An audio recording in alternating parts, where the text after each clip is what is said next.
الحمدللہ، اللہ تعالیٰ کا لاکھ لاکھ شکر ہے کہ مالک الملک نے اپنی یاد کی توفیق اور موقع عطا فرمایا۔ لاکھوں اور کروڑوں درود حضرت محمد مصطفیٰ صلی اللہ علیہ وآلہ وسلم پر، جن کے طفیل مالک الملک نے یہ مہربانی عطا فرمائی۔ سامعین کرام، اللہ تعالیٰ نے قرآن پاک میں ارشاد فرمایا، اعوذ باللہ من الشیطان الرجیم، بسم اللہ الرحمن الرحیم۔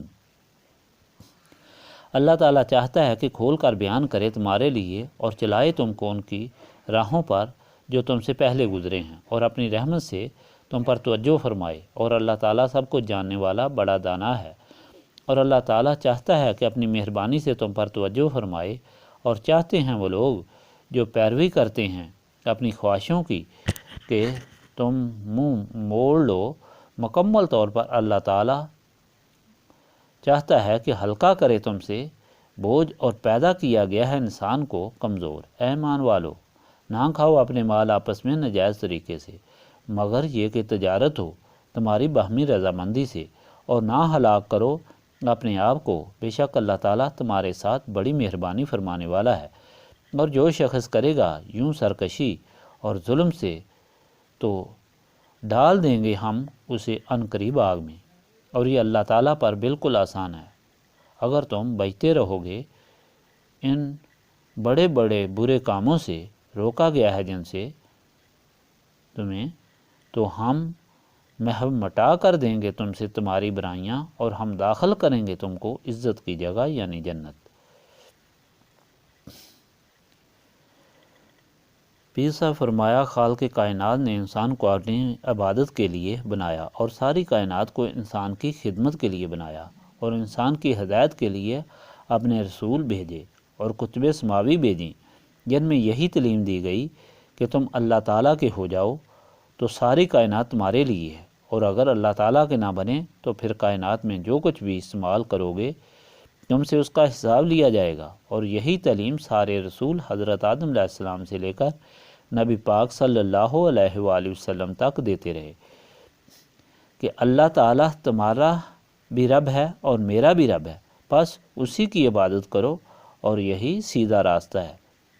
اب پاک صاف اور پرسکون زندگی گزارنے کے لیے حقوق و فرائض کی پہچان اور پابندی ضروری ہے۔ ان کی تفصیل سے ہدایت قرآن پاک میں آئی ہے، جو آپ سنتے چلے آ رہے ہیں۔ پچھلی مرتبہ آپ کو بتایا تھا کہ زندگی کی ابتدا گھر سے ہوتی ہے، اس لیے گھریلو زندگی کی سمجھ ضروری ہے۔ اس سلسلہ میں ماں، بیٹی، بہن، پھوپھی، خالہ، بھانجی اور بھتیجی کا احترام ضروری ہے، جس کی بدولت گھریلو زندگی میں پاکیزگی اور محبت جنم لیتی ہے۔ حضور پاک صلی اللہ علیہ وآلہ وسلم سے پہلے لوگ شیطان کی ترکیب کی وجہ سے یہ بھول گئے تھے کہ جس کی وجہ سے پورا معاشرہ جہالت، ظلم اور بے حیائی کا شکار تھا۔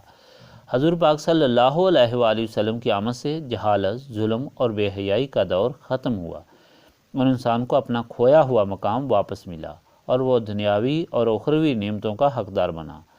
گویا حضور پاک صلی اللہ علیہ وآلہ وسلم محسن انسانیت ہیں، اور اللہ تعالیٰ نے اس محسن انسانیت کی مکمل فرما برداری کا حکم دیا، اور یہاں تک فرمایا کہ جو اس محسن انسانیت صلی اللہ علیہ وآلہ وسلم کی غلامی اختیار کرے گا، اللہ تعالیٰ اس سے محبت کرے گا، اس کے سارے گناہ معاف فرما دے گا، اور اللہ تعالیٰ کے محبوب صلی اللہ علیہ وآلہ وسلم کو جو راضی کرے گا، گویا کہ اس نے اللہ تعالیٰ کو راضی کر لیا، اور یہ سارا عمل نسبت رسولی صلی اللہ علیہ وآلہ وسلم کو حاصل کرنا ہے۔ نسبت رسولی صلی اللہ علیہ وآلہ وسلم حاصل کرنے کے لیے سینے کی صفائی ضروری ہے، اور سینے اللہ تعالیٰ کی یاد سے صاف ہوتے ہیں۔ اسی غرض کے لیے پیسہ فرمائے یہ محافل منعقد کی جاتی ہیں۔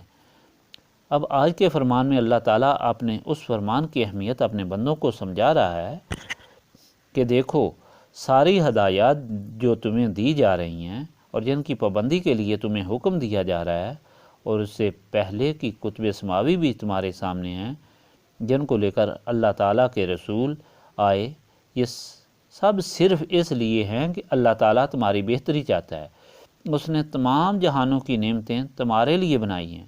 وہ چاہتا ہے کہ کہ تم ان نعمتوں سے مستفید ہو اور دونوں جہانوں میں تمہاری عزت اور احترام ہو۔ اور جو شیطان کے پیروکار تم کو سبق دیتے ہیں وہ تم کو ایک ایسے راستے پر چلانا چاہتے ہیں جس میں دونوں جہانوں کی رسوائی اور ذلت ہے، کیونکہ وہ خود نفسانی خواہشات کا شکار ہو کر اللہ تعالیٰ سے دور ہو گئے، اس کے باغی اور سیاہ کار ہو گئے ہیں۔ اللہ تعالیٰ فرماتا ہے کہ وہ ظالم ہیں، بے دین ہیں اور بد دیانت اور سنگ دل ہیں، اسی وجہ سے ان کا انجام بھیانک دوزخ کی آگ ہے۔ لیکن جو لوگ ان مظالم سے باز رہیں گے اللہ تعالیٰ کی رحمت میں داخل ہوں گے۔ ان سے اگر غلطیاں ہوں گی تو وہ بھی اللہ تعالیٰ ان کو معاف فرما دے گا اور ان کے نام اعمال سے مٹا دے گا، بلکہ ان کو نیکیوں میں بدل دے گا۔ سامعین کرام، اللہ تعالیٰ کے اس فرمان اور ہدایت پر چلنے کے لیے یہ محفل منعقد کی جاتی ہے اور طریقہ بتایا جاتا ہے کہ نسبت رسولی صلی اللہ علیہ وآلہ وسلم اختیار کرو۔ حضور پاک صلی اللہ علیہ وآلہ وسلم جو سراج المنیر ہیں، ان سے تعلق مکمل اختیار کر کے فنا فی الرسول ہو جاؤ، تاکہ وہ نور جو حضور پاک صلی اللہ علیہ وآلہ وسلم کے سینے میں ہے وہ آپ کے سینے میں منعکس ہو کر دل و دماغ کو منور کر دے۔